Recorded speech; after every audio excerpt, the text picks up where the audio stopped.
So John, you have had a long career and also a long and deep interest in collaboration, particularly around place. So could you just start by sharing a bit about your journey around collective impact? What brought you to this work? Sure, Carrie, and thank you, and hello to all of you. First of all, a good Tuesday morning to you. I sit here and the night is almost upon us. I hope all of you are doing okay. It's obviously a challenging time. I do feel like you have a jump on us Americans because it's always half a day ahead of us, and but it's, I think, an especially poignant time for all of us to be connected. Technology can be challenging, but it is amazing that half a world away we can get together to talk about some very important things, particularly in this time of pandemic, where it's never been more clear. Not only are you connected with your neighbor and interdependent with your neighbor, but you're connected and interdependent with the rest of the world. So I'm delighted to be here with you today and looking forward to the conversation. Carrie asked me to talk a bit about sort of my learning journey. So I thought a good place to start might be the early years of doing the work. And maybe we'll take that slide down for a second, Carrie, if that's okay. So we got into the work at the organization that I ran for many years, FSG, back in the 2008, 2009, where, we were working, as many of you are working with individual organizations, with government, nonprofits. We were developing, our role was developing strategic plans, and all of these organizations had these incredible aspirations to sort of change the world. But in fact, it was pretty clear that no one of them could do that. And, it was a pretty obvious conclusion, but, we became much more interested in saying, okay, well, if individually organizations working in isolation sort of can't sort of achieve the scale they want to achieve, the impact they want to achieve, how does that happen collectively? And that's what led us to, which I think most of you are familiar with, is the body of thinking and the body of work around collective impact. And, in that research, if you've seen it, we identified 5 conditions that we actually saw were enabling organizations and residents working together across sector to achieve positive and consistent progress at scale. And I thought, just for starters, that we might share with you one example. I want to start with a story of collective impact, a collective impact initiative in the United States around childhood obesity. I'm guessing that in Australia, a number of your efforts have been in different communities have been around that same topic.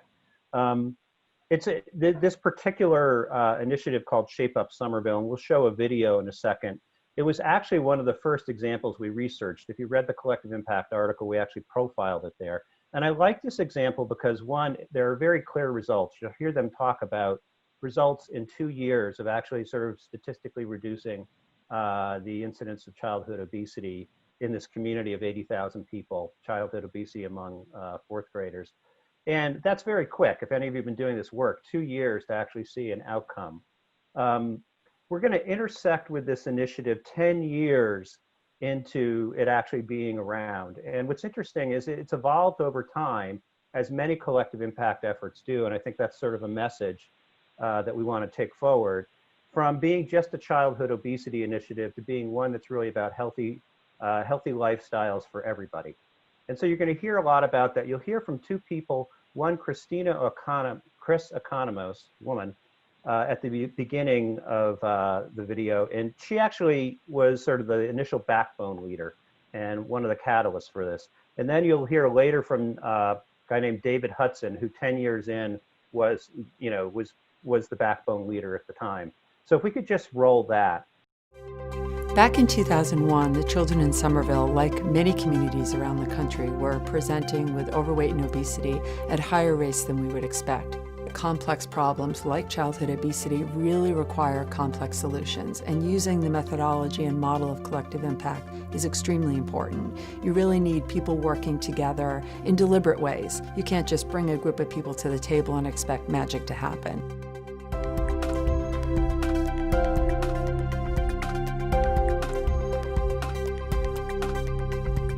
Shape Up Somerville was a grant to Tufts University to work in partnership with the community, a multi-level, multi-factor intervention that was designed to bring systems within the community together to try to address childhood obesity.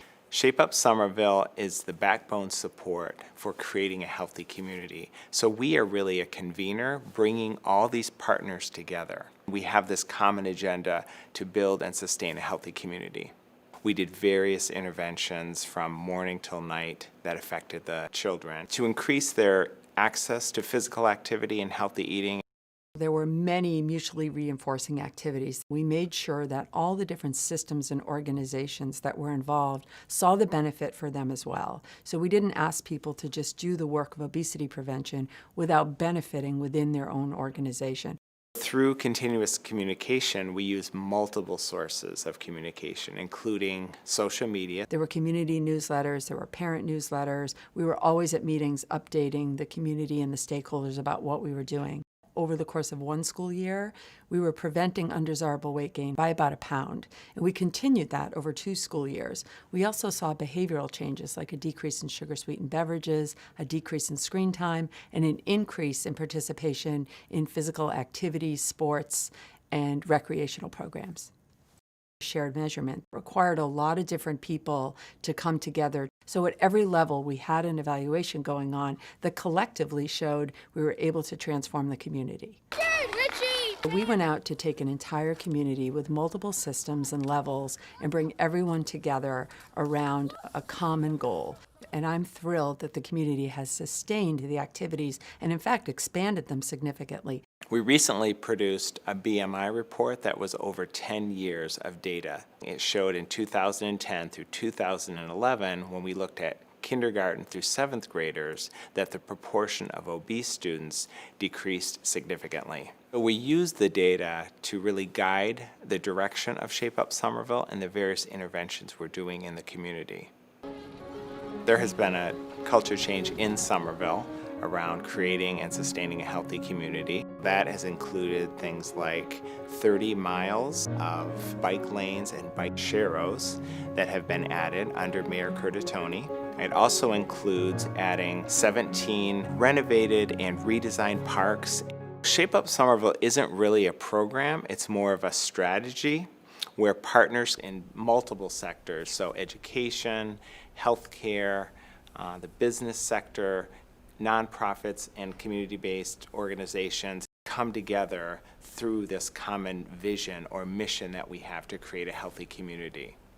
Our initiatives include the Shape Up approved Eat Well restaurant program. We have a Safe Routes to School program. And we also have a mobile farmers market where we sell produce at wholesale prices at 2 housing developments and a low-income senior center. Shape Up Somerville and Groundwork Somerville are partners with the Green Team in bringing fresh food to low-income populations in Somerville. The Green Team program is a youth jobs program, and we focus on public speaking, leadership qualities, group facilitation, and learning how to grow, harvest, and sell the produce that we grow. The kids plan out the garden beds and seed everything and harvest it and sell it at the mobile market. We track the sales week to week and then look at that over time. We've seen a dramatic increase showing us that they're eating more fruits and vegetables as a result of the market. Shape Up Somerville has changed dramatically from the beginning. We're such a big part of the community. Partnerships evolve over time, so it takes a long time to build relationships and build that trust amongst partners. The success of Shape Up Somerville revolves around collective impact. We're very proud of the results that we've achieved, their success that we've shown, and we want that to continue.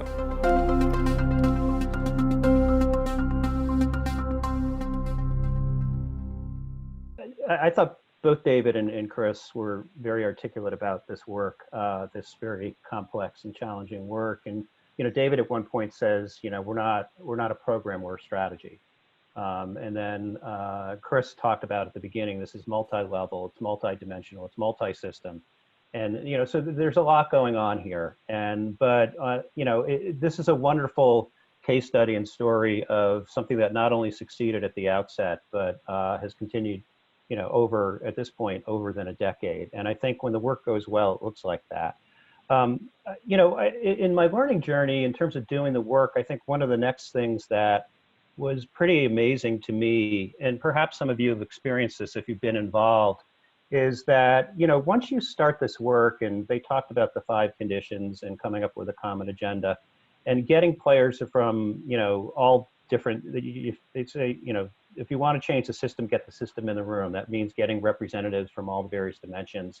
And I have seen over and over again how just powerful that is in and of itself, getting people together who've never worked together before. And so, what's interesting to me is that there's an element of hope that tends to develop out of this work if it's done well, even before you see results. And what we're always looking for is what we call quick wins, which I think diminishes the potential power of quick wins. I'm sure many of you are familiar with that phrase. It's you're getting, you're starting something that's big and long, and people can't wait till the end to see success. So you look for areas where some of the quick wins can be really incredible. And so I just wanted to talk about one, and this is where we'll go back to the slide from Staten Island.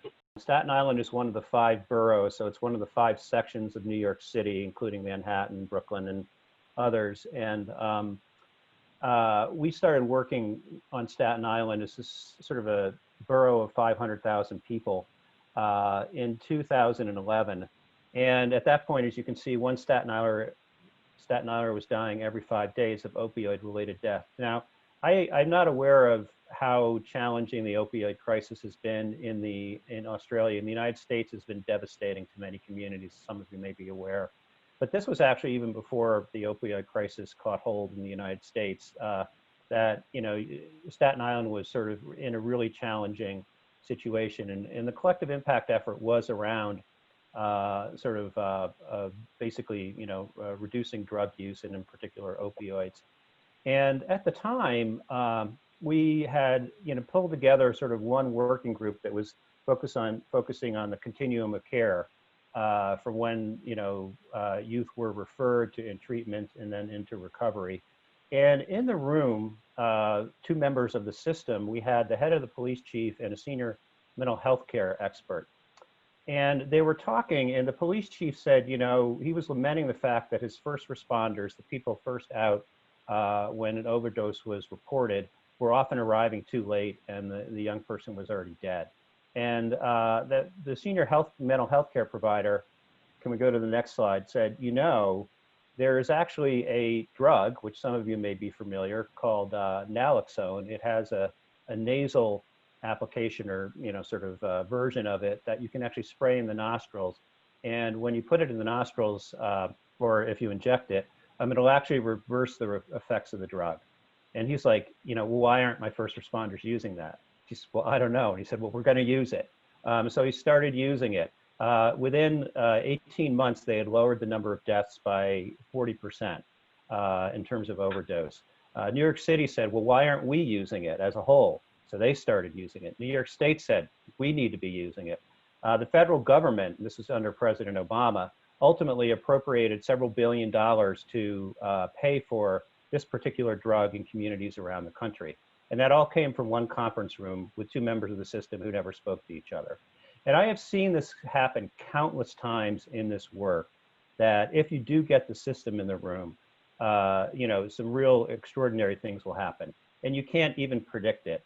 But if you're intentional about the work, I am very confident that these sorts of things will occur. So John, you're talking about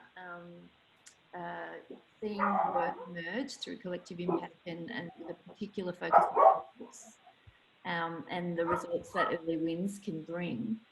But, and you use this phrase, consistent and positive incremental change. But I understand that over time you became quite dissatisfied with the idea of consistent and incremental change. You were looking for something more.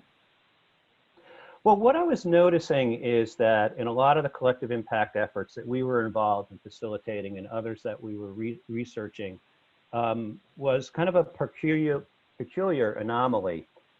The structure of if the those of you who have been involved in collective impact, and if you haven't, you may be aware, you're really bringing together all these members of the system, and you're facilitating the process of, this common agenda being developed and implemented over time.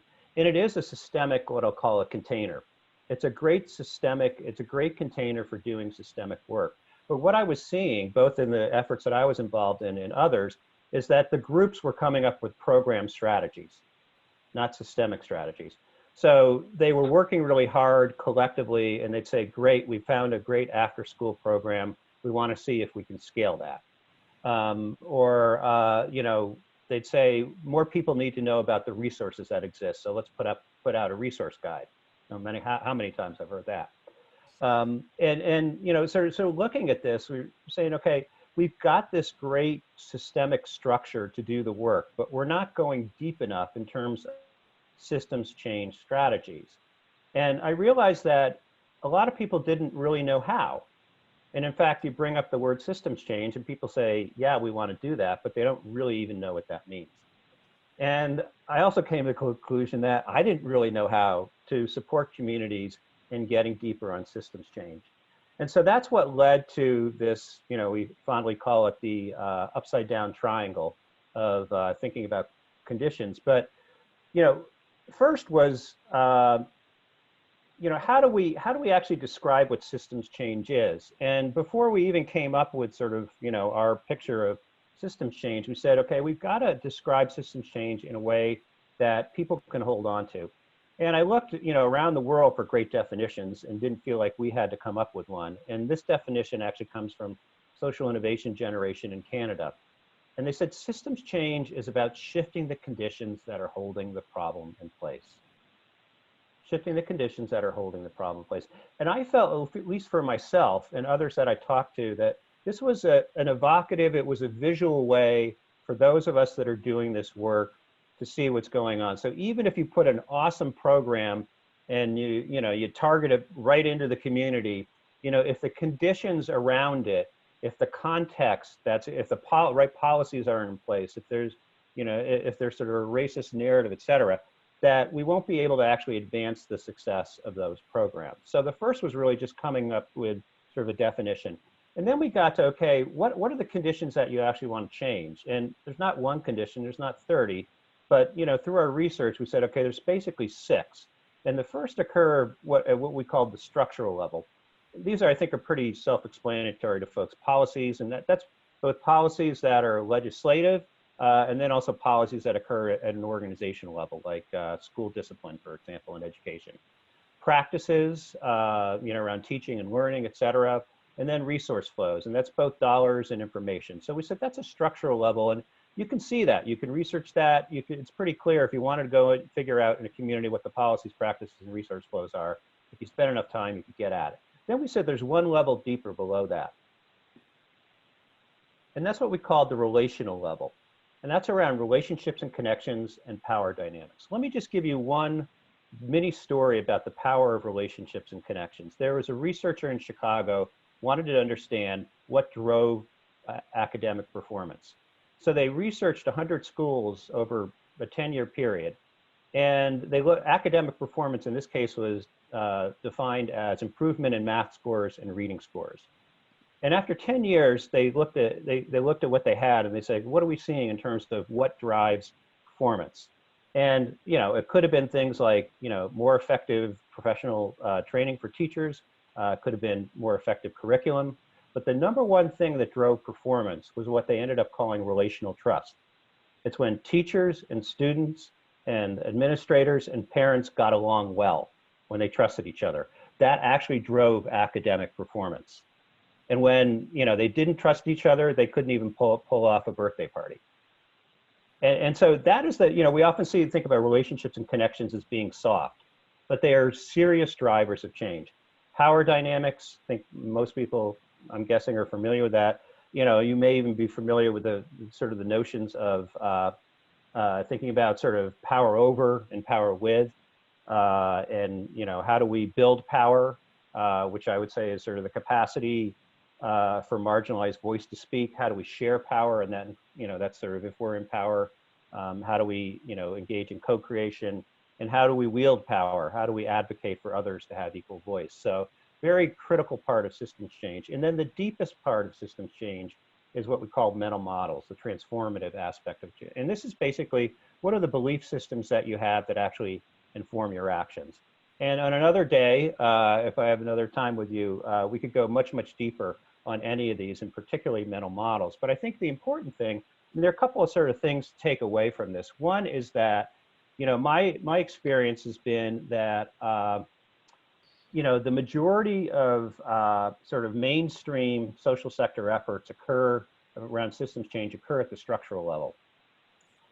They don't go into the deeper levels of relational change and transformative change. When you look at probably the most successful systems change efforts in the world over time, they've been movement-based. And movements typically start, I would say, in the bottom left-hand corner and work up, right? So we've got to include in our thinking, all 6 of these conditions and not just focus at that top level. We can think about the top level as structural or technical. We can think about the second and the third levels as more cultural. And there's an interdependence in the conditions. So as we think about where there's leverage, we always need to keep in mind the fact that all of these are interacting at sort of any one point in time.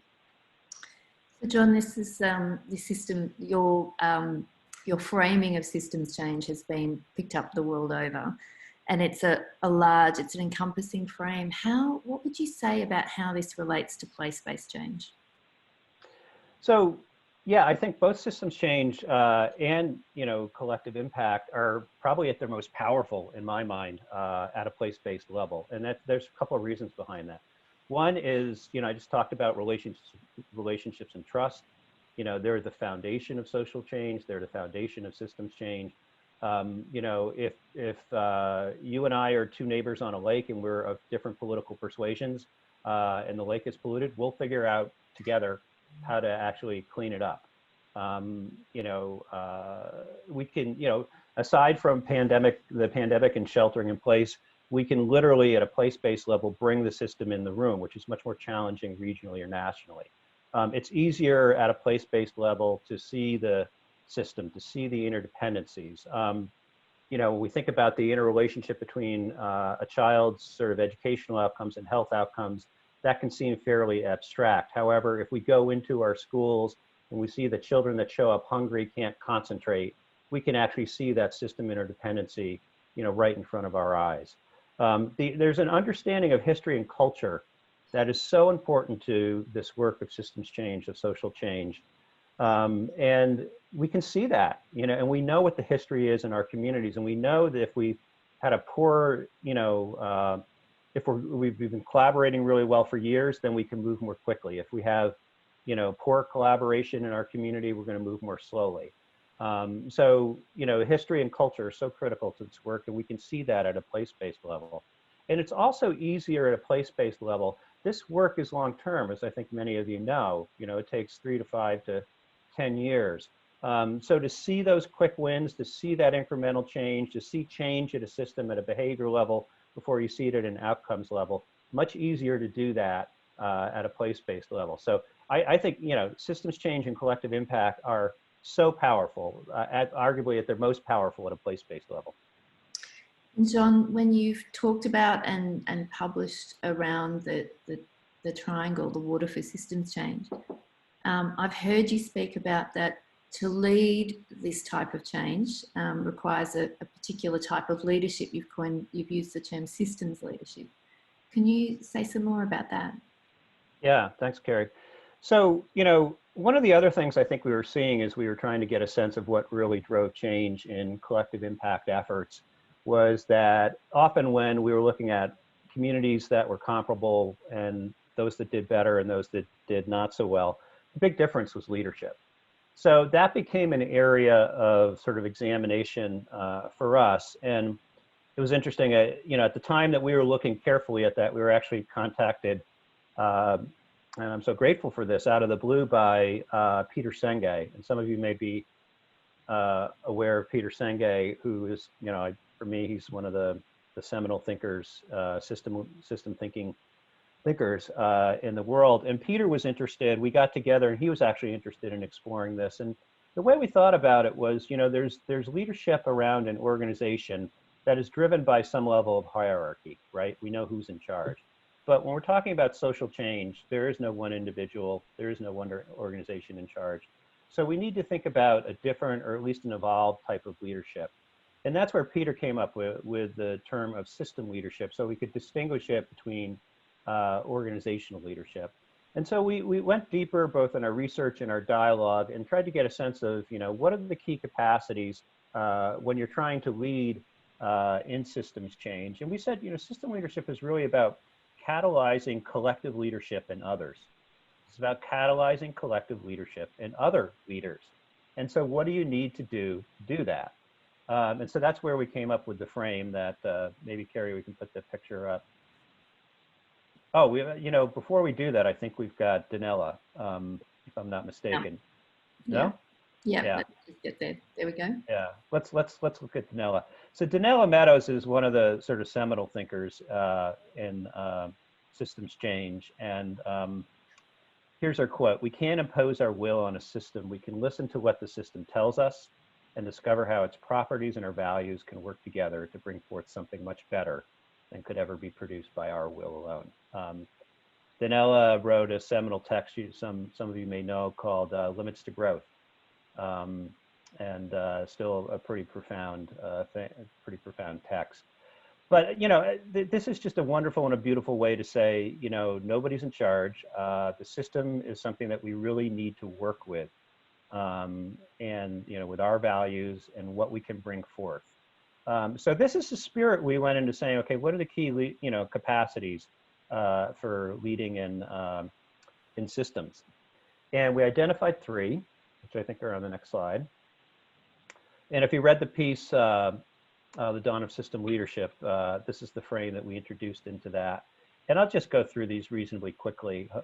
Hopefully for all of you, they're fairly straightforward. But this whole notion of seeing the larger system, better understanding the relationships and connections between the parts, where there's function, where there's dysfunction, and how do we shift the dysfunctional systems.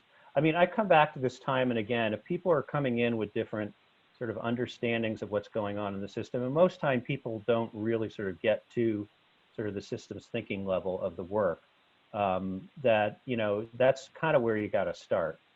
And then reflective and generative conversations. It's sort of working, we bring different sort of mental models to the work, even around the pandemic, as we sort of get out of lockdown. There's those that say it's all about the economy. There's those that say it's all about health. There are those that say we need to look at those two together.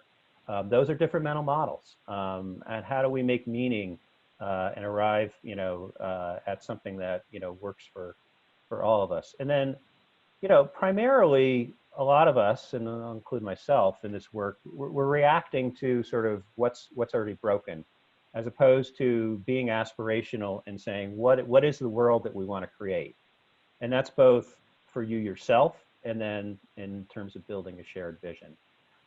So, we found that this was a much more, and when we looked at certain, communities that were sort of doing well, that, this was sort of, the way that people were thinking by and large. So, John, you wanted to introduce us to Molly. Is that the time to Oh, good. Yeah. So, a lot of people say, what does a system leader look like? And so, I'm going to introduce you to one, and her name is Molly Baldwin. And you're going to see 3 people in this video. One is Molly herself, and we'll see her at the beginning. The second is Brian Keyes, who is a head of chief of police. And the third is John Ash, and he is the city manager in a town outside of Boston called Chelsea, Massachusetts. Before you run that, Molly runs a community-based organization that works with high-risk young men and young mothers that are coming out of prison, and gives them life skills, job training skills, helps them get a job. She works with the most challenging and the most challenging, and you'll hear her talk about their strategy, which is relentless outreach, over and over again. So you can roll this.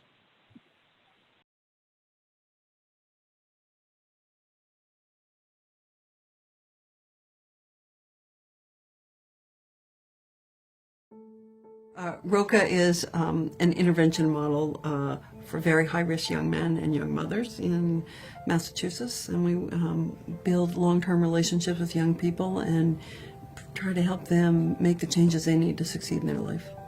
It's a 4-year program. It's 2-year intensive support, 2-year less intensive.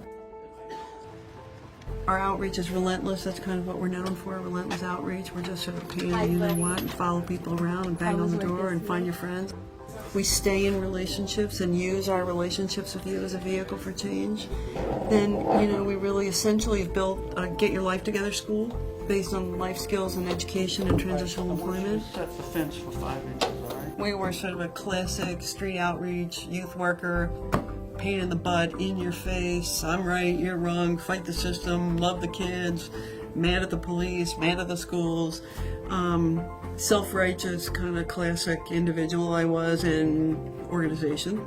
And we had the occasion to learn something very different through a training we did on peacemaking circles, restorative justice methodology, where it became completely clear that the way in which we were thinking about relationships with other people was wrong. In our heart of hearts, we wanted all young people to feel like they belonged. That we didn't want a world where some group of young people felt like they didn't belong. And yet there we were kind of recreating the not belonging. When I first met ROCA, I was taken back by ROCA and their approach. ROCA was coming into my city to tell me, who had been involved in civic affairs all my life, what I was doing wrong and how I was missing out on so many issues. Fortunately, ROCA stayed with me as I began to be more open about what I was hearing and willing to listen to more, and helped me understand that my preconceived notions about what we were doing right weren't always right, and that things had to change for the better. And so, when I think about system leadership, it's really about how we engage individually and collectively with whatever system or systems that we need to be working in and with. It's about figuring out how to work together so that collectively, whether it's as ROCA as a system, or in partnership with police or the criminal justice system, or in partnership with the systems that play in any city, whether it's Chelsea or the city of Boston, how we're engaging in that bigger system and kind of creating an environment where more change for people to move forward can happen. If we, like we once were years ago, were a closed organization, a closed entity, and we felt like we could arrest our way out of any situation, obviously we know that that's ridiculous, we can't do it, but there was a time when that's exactly how we proceeded. In the past 4 years, we've really worked very differently with the police department, where we really engaged on a higher level. We were cross-training, sharing data, and the crime rate for young people in our age group has gone down. Crime is now 36% over the last 4 years. I tie that directly to ROCA. Within the area of crime, violent crime is down 44% during the same period of time. I tie that directly to what ROCA is doing. I don't think anything's magic, but I do think that as people, either individually or collectively, whether it's through governance, whether it's through coalitions, whether it's through organizations, police departments, if we can be truthful about the problems we are facing and work together to find ways to address them, that's sort of the only way out of it. Like, there's no way to it, as I say, other than through it. What we see here is a community that is safer, a community that is more productive, a community that is embracing people from all walks of life. We've opened up to the idea that not everybody is at the same place, not everybody is ready to contribute, but we've also opened up to the idea that not everybody is bad, and that there is possibility of good in everybody. And if we provide a vehicle to help those people find the goodness in them, that they will succeed and be contributing members of our community. So there's so much in there. I'd be curious what you take away from it. I'm just going to highlight one thing that is critical to this aspect of being a system leader. And Molly, we just filmed them and let the film roll. And, what's so amazing to me when you watch that is Molly describes this moment of sort of seeing the police and everybody out there as the problem, and then realizing, hey, I'm part of the problem and I've got to shift my perspective. She talks about sort of at this point, I've got to love the police. She literally talks about it that way. And what's fascinating to me, and this is sort of, I think it's hard to empirically prove this, but I've seen it enough. When Molly shifted her perspective, the police shifted their perspective, and the city manager shifted his perspective. And that's the nature, Senge talks about, a mentor of his saying that the success of the intervention is based on the interior condition of the intervener. The success of the intervention is based on the interior condition of the intervener. So you could hold on to that for quite a while and think about that, the implications of that for our work. So hopefully that's a little bit about, system leadership. Yeah. You've been traversing this work for more than 20 years now. So it'd be really great for you to just share what are some of the key lessons you've learned that you think would be of use to the National Leadership Group as they take up their role. What have you learned? Yeah, thank you, Carrie. I mean, a critical dimension for me, and I find it hard to talk about, but again, I see it as central to the work, and there are others who can talk about it better than I can, but is the notion, the way that this work unfolds is sort of this notion of emergence. Some of you may be really familiar with that, others maybe not. But emergence is a key way to understand how how change happens in complex situations. The Latin sort of root for emergence is it's about coming into the light. In biology, the definition of emergence is the existence or formation of collective behaviors, what the parts of the system do together that they wouldn't do alone. So to make that real in this moment, we are all emerging from the pandemic, and we're not emerging individually, we're emerging collectively. So there's government, business, nonprofits, the general public. We are all interacting and developing in unpredictable ways. That's emergent, and that's how change happens, complex change. And so, I think getting our arms around that and saying, okay, if that's the way the world is, how do we harness that?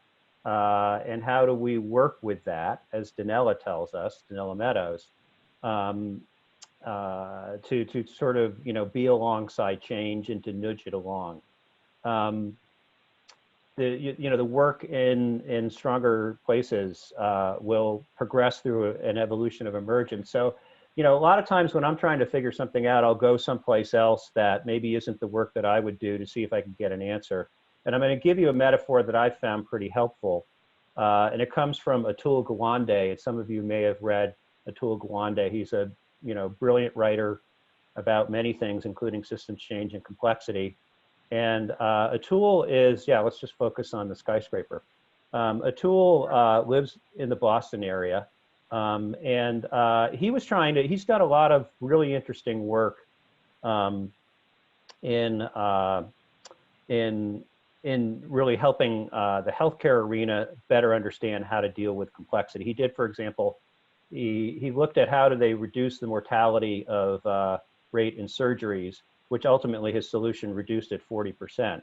And basically what he did was he realized that, doctors and nurses and everybody running into surgeries oftentimes just aren't systematic, so to speak. And so he created a checklist, and they, on the list is, do you know everybody's name, that is going to be performing the surgery? Do they have blood, extra blood there, et cetera, things like that.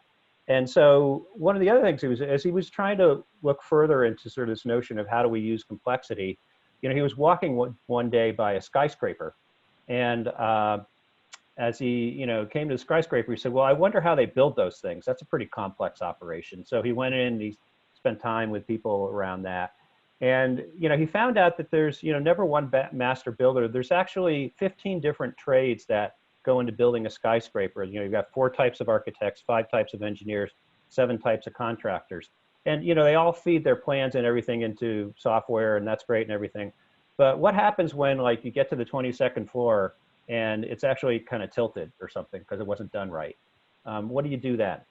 Like, the computer's not going to tell you the answer. And what he found out was, well, if something goes wrong, you get the people together who know about it and can help you. So, if there's electrical issue, you get the electrician in. If there's a plumber as a part of the issue, you get in, or if there's water issue, you get the plumber in, et cetera, et cetera. And he said, God, this is really amazing that it's just bringing these people together. They're not like, you know, that quote unquote sort of, you know, the intergalactic software is not going to give you the answer. And I'll just give you a quote from how he looked at this. In the face of the unknown, the always nagging uncertainty about whether under complex circumstances things will really be okay, the builders trusted in the power of communication. Next.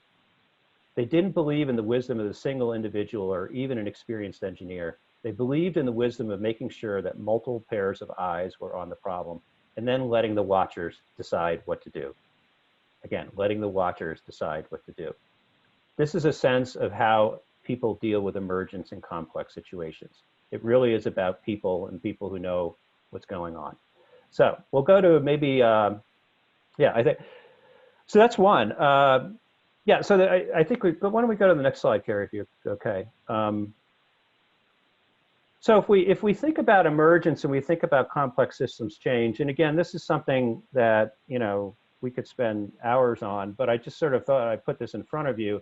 You know, one of the things that I've been focused on is how do you evaluate complex systems change? And there's been, you know, some work done on that. And I think a lot of it gets very kind of wonky quickly. This slide comes from Mark Cabbage in Canada, who I know has, you know, come to Australia a number of times. And Mark's one of the greatest thinkers, best thinkers, I think, on systems change and community change that I know. And if you work from the bottom up, this is basically, we say, okay, it's an if-then sort of thing. We need to know what we are learning. We need to know, like Molly, if we are taking and, you know, evolving our perspective, Molly in the video, then we need to know what's happening in the system. Are, you know, behaviors changing in the system? So if we want to lower obesity, ultimately, we want to see whether or not, you know, children are, for example, losing weight. But before that happens, you know, we can look at drivers in the system. Are doctors changing their behaviors in terms of how they, in a culturally competent way, speak with families and with kids? So that's a driver that we can actually measure before we see the end outcome, which is the mission outcome for individuals. And in my experience, this systems change box in particular is the one that people don't really measure that well. But when we're thinking about complex systems change, so we can think about the 6 conditions from the triangle that I showed earlier as the things you'd want to get. You'd want to have strategies to change those and think about which are going to be most leveraged. And then you'd want to think about, you know, how you actually measure change in those areas. So again, this is, you know, we could go for hours on this, but I just, to me, you know, what have I learned? I've learned that it's really hard to do, measuring systems change, but it means sort of measuring different things when we're used to. You did have one other learning when we were talking beforehand that just wanted you to spend a minute or two on because it feels very important, which was the role of people who are very close to the challenges that we're wanting to address and the role of people with lived experience. Do you want to just say a few words on that? Well, if we could, maybe let me give you a quick story, which is on the next slide, I think. These are 2 women in the US, Morgan Dixon and Vanessa Garrison, and they started an organization called Girl Trek to address the health crisis among Black women in the United States who were 82% of whom were obese or overweight, 53% of whom were obese, and you know, again, dying at higher rates than really any other population group in the United States, and really being failed by, you know, the traditional experts in the healthcare system. Their simple solution was, let's get Black women out walking through a community organizing model. They bring women together. And, you know, as they tell it, you know, sort of companies that had weight reduction, public health campaigns, government interventions, you know, they were targeted at sort of getting, you know, women skinnier. This is a much more holistic approach to sort of healing women, Black women in particular, through, you know, walking together in their communities, yes, getting more fit, but also, you know, building community and literally sort of creating systems changes in their community.